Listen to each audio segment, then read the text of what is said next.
حضرت بایزید بسطامی رحمت اللہ تعالیٰ علیہ فرماتے ہیں کہ رمضان کا مہینہ تھا تو میرے بسطام میں نا سارے میرے ہاتھ چومنے والے تھے. ہاتھ چومنے والے بڑے اچھے ہوتے ہیں، لیکن کبھی کبھی دل کرتا ہے کہ بندہ تنہائی میں بیٹھے اکیلا، کوئی نہ ہو، ایک بندہ ہو، ایک اس کا رب ہو. کبھی کبھی دل کو بابا بلے شاہ صاحب نے بھی کہا اٹھ بلیا چلو تھے بس یہ جتھے بس دینی سارے ہی انے، نہ کوئی ساڈی ذات پچھانے نہ کوئی سانو مننے. تو حضرت بایزید فرماتے میرا بھی دل کرتا تھا آج وہاں جاؤں جہاں کوئی جاننے والا نہ، اور وہاں جا کے نہ میں رمضان کا مہینہ تھا تو دل کیا کہ وہاں جا کے روزے گزاروں جہاں ہاتھ چومنے والے نہ ہوں، ذرا کھل کے عبادت کروں. فرماتے ہیں میں دور بسطام سے نکلا، ایک مسجد میں جا کے اعتکاف بیٹھا، پورے مہینے کا اعتکاف. پہلے دن مسجد میں گیا، نمازی پوچھنے لگے بابا جی روٹی کہاں سے کھاؤ گے؟ میں نے کہا کہ میرا اللہ دے گا. نہیں کہتے کہ بابا جی فکر نہ کرنا روٹی آ جائے گی. کہا روٹی کہاں سے کھاؤ گے؟ کہا اللہ دے گا. کہنے لگے اللہ تو دے گا پر کس طرح؟ تو آپ فرمانے لگے آپ مسلمان ہیں، آپ کو سمجھنا چاہیے کہ اللہ وسیلے کو پسند ضرور فرماتا ہے پر اللہ وسیلے کا محتاج نہیں. وہ اگر چاہتا ہے تو پھر بے حساب ہی عطا فرماتا ہے، تو وہ دے گا انشاءاللہ. کہنے لگے جی دے گا تو صحیح پر کس طرح؟ آپ فرماتے میں نے سمجھایا، دو نمازیوں کو زور کے وقت سمجھایا تو دو پھر اثر میں پوچھنے لگ گئے کہ بابا جی ادھر ہی رہنا ہے پورا مہینہ؟ کہا ادھر ہی رہنا ہے. تو روٹی نے کہا اللہ دے گا. انہوں نے بھی پوچھا کیسے؟ ان کو بھی میں نے سمجھایا. وقت ہو گیا مغرب کا تو دو تین نمازی پھر پوچھنے لگ گئے حجی ہے، نمازی ہے، صوفی درویش قاری ہے، پر یہ بتا کہ تیرے من کا تعلق بھی جڑا ہوا کہ نہیں؟ تیرے اندر سے آواز بھی توکل علی اللہ کی آتی ہے کہ نہیں؟ یہ بھی تو غور کرنا. حضرت بایزید کہتے ہیں میں تنگ آ گیا. میں نے معلوم کیا کہ یہ ساتھ ہر کس کا ہے، بتایا گیا یہودیوں کا ہے. میں نے کسی ذریعے سے ان سے رابطہ کیا یا میں خود چلا گیا. میں نے ان سے رابطہ کر کے کہا کہ تمہارے گھر میں کوئی کام کاج کرنے والی عورتیں تو ہوں گی؟ کہا ہیں. میں مجھ سے پیسے لے لو، بس 2 روٹیاں سویرے مل جائیں سحری میں، 2 شام کو مل جائیں. میں سرکے سے کھاؤں یا کسی چیز سے تناول کروں، 2 روٹیاں مجھے صبح شام پیسے لے لو. ماتے وہ مان گئے. اب میرا دل کرتا تھا کوئی نمازی مجھ سے سوال کرے تو میں ذرا اعلان کر دوں کہ میرا بندوبست ہو گیا ہے. میں ذرا اعلان کر دوں کہ میرا بندوبست. درد نے کہہ بھی دیا لا الہ الا اللہ تو کیا حاصل، دل و نگاہ اگر مسلمان نہیں تو کچھ بھی نہیں. فرماتے میں ایک نمازی نے اثر میں پوچھ لیا کہ بابا روٹی، تو میں بول پڑا. میں انتظار میں تھا، میں بولا. میں نے کہا نمازیوں، حاجیوں، درویشوں، رمضان کے روزے رکھنے والوں، صائم الدہر قائم اللیل لوگوں، یہ ساتھ میرے پڑوس میں مسجد کے یہودی ہیں، میں نے پیسے چکا دیے ہیں، 2 روٹیاں سویرے 2 شام مل جائیں. میں نے اعلان کیا تو نمازی چپ کر گئے. اب 3 دن بیت گئے، کسی نے پوچھا ہی نہیں. اللہ، کسی نے پوچھا نہیں روٹی کہاں سے آئے. حضرت بایزید فرماتے ہیں فجر کا وقت تھا، سر سجدے میں رکھ کے میں کھول کے رویا اور نماز پڑھ کے میں نے نمازیوں سے کہا او نمازیوں آؤ دوبارہ سے کلمہ پڑھے، آؤ پھر سے کہیں لا الہ الا اللہ، آؤ پھر سے کلمہ پڑھے. کہتے نمازی کہنے لگے تو کون ہوتا ہے ہمیں دوبارہ کلمہ پڑھانے والا؟ میں نے کہا یارو کس طرح کے مسلمان ہو کہ میں روز کہتا رہا اللہ دے گا، تم کہتے تھے کیسے دے گا؟ اور جب میں نے کہا 2 روٹیاں یہودی دے دیں گے تو تم خاموش ہو گئے ہو. مجھے بتاؤ جن لوگوں کا یہودیوں پہ توکل مضبوط ہو اور رب پہ توکل کمزور ہو، انہیں دوبارہ کلمہ پڑھنا چاہیے کہ نہیں پڑھنا چاہیے؟ انہیں دوبارہ اللہ تبارک و تعالیٰ کی توحید کی شہادت دینی چاہیے کہ نہیں دینی چاہیے؟ اور پھر سے کلمہ پڑھے. قرت نے کہہ بھی دیا لا الہ الا اللہ تو کیا حاصل، جو نگاہ اگر مسلمان نہیں تو کچھ بھی نہیں. کلندر لاہوری بول کے کہنے لگے جو میں سر بسجدہ ہوا کبھی تو زمین سے آنے لگی صدا، تیرا دل تو ہے صنم آشنا، تجھے کیا ملے گا نماز میں؟ بھائیو اخلاق کی پہلی سیڑھی یہ ہے کہ تیرا اپنے رب پہ بھروسہ کتنا ہے. تیرا انویسٹر پہ بھروسہ زیادہ، ٹریڈ پہ بھروسہ زیادہ، لیڈر پہ بھروسہ زیادہ، تیرا انڈسٹری کے مالک پہ بھروسہ زیادہ ہے کہ اللہ پہ بھروسہ زیادہ؟ اور دوسری سیڑھی اخلاق حسنہ کی ہے شکر کرنا. ہمارے یہاں دکھوں پہ فوکس ہے کہ جسے پوچھیں کیا حال ہے تو اس کے وجود میں 360 ہڈیاں ڈاکٹر بتاتے بھائی صاحب طبیعت کیسی ہے؟ کہتے ہیں یہ گھٹنا بڑا درد کرتا ہے. اللہ کے بندے 359 ٹھیک ہے نا تیری، ان کا بھی ذکر کر. ایک ٹھیک نہیں تو اس کا نام لے لیا، کہتا ہے گھٹنا بڑا درد کرتا ہے، تو باقی ساری ٹھیک ہے نا، ان کا ذکر ہی نہیں کیا. حضرت رابعہ بصریہ رحمت اللہ علیہا پڑوس میں ایک نوجوان رہتا تھا، جو ہمارے دائیں بائیں لوگ رہتے ہیں نا جن کے ساتھ بچپن گزرتا ہے بندہ جانتا ہے. تو نوجوان ایک دن گھر سے باہر نکلا، اماں جی اسے بڑا پرانا جانتی تھی. باہر نکلا تو سر پہ اس نے سرخ رنگ کی پٹی باندھی. اماں جی کہنے لگے بیٹے خیریت ہے؟ وہ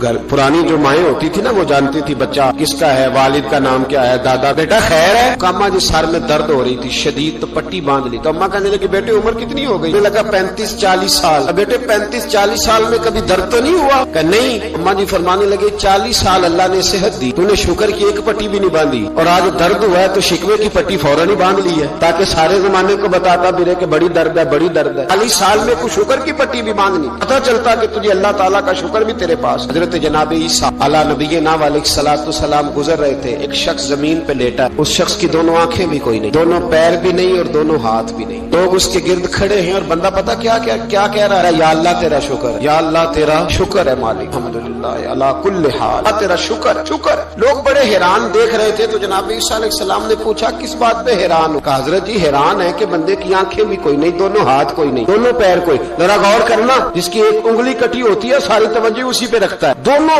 ہاتھ ہی نہیں، دونوں پیر ہی کوئی نہیں، آنکھوں سے نابینا، اللہ شکر ہے۔ لوگ عرض کرنے لگے حضور اس بندے کے حال پر حیران ہے کہ آنکھیں بھی کوئی نہیں، ہاتھ بھی نہیں، پیر بھی، شکر شکر پکار رہا۔ جناب عیسیٰ قریب گئے اور اس کے کان کے ساتھ منہ لگا کے کہنے لگے کس بات پہ شکر کر رہے ہو؟ ہاتھ ہے نہ پیر ہے نہ آنکھیں ہیں۔ کہنے لگا حضور کوئی عرض نہیں، ہاتھ نہیں، آنکھیں نہیں، پیر نہیں، بیوی نہیں، بچے نہیں، گھر نہیں، اور شکر ہے اللہ تعالیٰ کا اس نے مجھے ایمان کی دولت تو عطا فرمائی ہوئی۔ حضور میں صاحب ایمان ہوں، شکر کی بات نہیں کہ اتنے سارے کافروں میں کلمہ پڑھتا ہوں۔ اور حضور آپ پوچھ رہے ہیں شکر کس بات کا؟ ان لوگوں کو بتائیں کہ جس کے سرانے اللہ کے نبی جناب عیسیٰ علیہ السلام کھڑے ہو وہ شکر ادا نہ کرے۔ میں بڑا شکر نہیں کہ میں جناب عیسیٰ کا کلمہ پڑھتا ہوں، میں اللہ تبارک و تعالیٰ پہ ایمان رکھتا ہوں، یہ مقام شکر نہیں؟ تو بھائی شکر کا مقام ہے، دوسرا اخلاق ہے، تیسرا صبر کرنا۔ ہمارے یہاں صبر پتہ کیا ہے؟ کسی کے گھر میں کسی کا انتقال ہو گیا تو مہینہ بعد سینہ کو بھی ہوئی معاذ اللہ، تو نے کفریہ جملے بولے، بڑا کچھ کہا، بڑا کچھ، مہینے کے بعد پوچھا کیا حال ہے، کہتے صبر آ گیا۔ یہ صبر نہیں آیا، یہ زخم صحیح ہو گیا ہے۔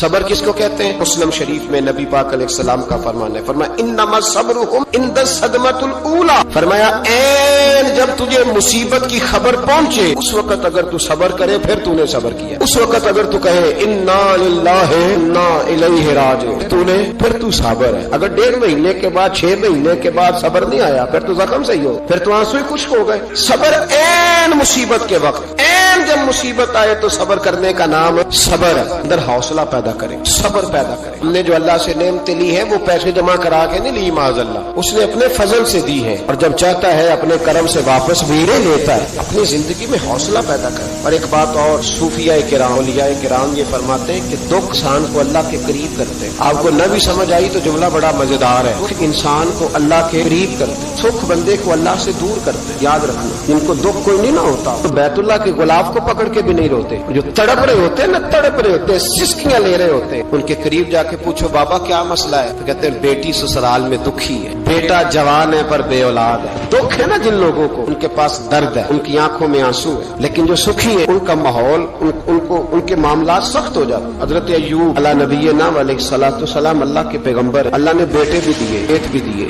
بہت زیادہ جانور بھی دیے، بڑی دولت، بڑا کچھ، رب آزماتا بھی ہے، اس کا نظام ہے، جتنا کو اس کے قریب ہوتا ہے اتنا ہی زیادہ آزماتا ہے۔ فرشتے عرض کرنے لگے مولا جناب ایوب، اللہ کریم نے فرمایا یہ میرا دوست ہے، ایوب میرا نبی ہے، میرا پیغمبر ہے، میرا دوست ہے۔ تو فرشتے عرض کرنے لگے مولا جس کو اتنا نواز دے اس نے دوست تو بننا ہی ہوتا ہے۔ ایک روایت میں 7 بیٹے، ایک میں 14 بیٹے، کھیت کھلیان باغ بڑا کچھ، تو دوست تو بننا ہے۔ تو رب کریم نے فرمایا جاؤ ازما لو جا کے کون کہہ رہا ہے یاری تیری سونا تے ازمائشاں تیریاں اگ، اے سونا پرکھیا جاوندا ہی پہلو نال اگاں دے لادا ازما لو۔ تے آ گئے، دن میں سارے باغ اجڑ گئے، جل گئے کھیت۔ ایک دن لگا، بننے میں وقت لگتا ہے، اجڑنے میں وقت نہیں لگتا۔ ایک دن لگا تو جانور ایک بیماری سے سارے مر گئے۔ جناب ایوب گھر سے باہر نکلے، واپس آئے تو ساری اولاد کی لاشیں پڑی۔ بڑا مشکل مسئلہ ہے، لیکن زبان پہ ایک ہی لفظ ہے انا للہ انا الیہ راجعون۔ حضرت ایوب صبر سے، حوصلے سے، اطمینان سے، اس پر بس نہیں، اللہ کے نبی پیغمبر ہاں تو جو 5 نمازیں پڑھتا ہے وہ کہتا ہے مجھے بخار کیسے ہو گیا، حالانکہ میں نمازی ہوں، میں تو روزانہ صبح قرآن شریف کھولتا ہوں، پھر بھی حضرت جی میرے گھر کے اندر بیماری کا کیا لینا دینا۔ حضرت ایوب بیمار ہو گئے، 1 2